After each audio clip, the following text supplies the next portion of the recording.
Cool Speak, we're constantly challenging youth to use their voice. To use their voice to change the world. My name is Joaquin Zihuatanejo, and I am a cool poet.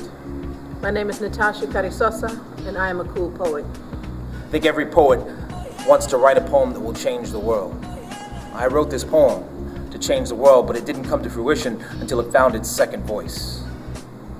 This is Elephant.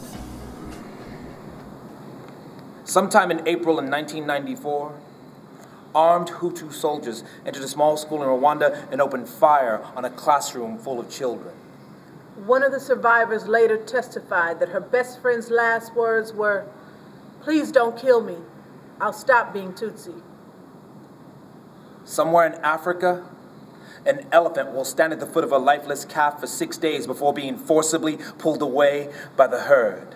Exactly 1 year later to the day, that same elephant will return to stand and mourn at decaying bones for another 3 days before once again being forcibly pulled away. This is more than metaphor, it happened. And I know nothing of what it is to lose a child. I know the image of this elephant and her lifeless calf happened on the other side of the world from me. But I know somehow I am connected to this. It was not long ago that the bodies of mothers and children fell from a waterfall in Rwanda by the thousands, how their arms and legs would fling about wildly as though raging against gravity. If you travel there today, you can visit a small school where the bones of 100 children slaughtered by Hutu soldiers still cower in each other's arms. The gray tattered garments giving way to the white beneath. Not the skeleton, but the soul without blemish. And I am reminded of the young student who raised his hand in my classroom and said, "What do I care about Africa?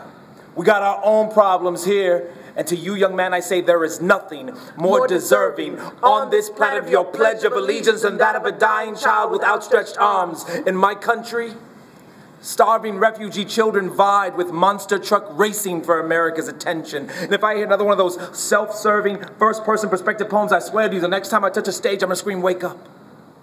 Wake up. Wake up!" for 3 minutes and 10 seconds. Because no poet is greater than his best poem. And no individual is more important than the collective we that is mankind. When will we as a people realize that when we get lost in the drama of the new season of Survivor, 2,000 children die a day from AIDS in Africa? When will we as a people be at the end of our sit down and be quiet?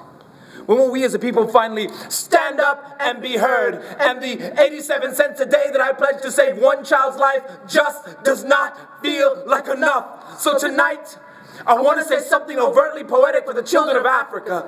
Something like, in Africa, they plant children in the ground and grow angels. This is more than metaphor. Tokyo. It happens. Yeah. And somewhere in Africa, Tokyo. a mother will stand at the foot of a small white coffin for days before being forcibly pulled away by her people.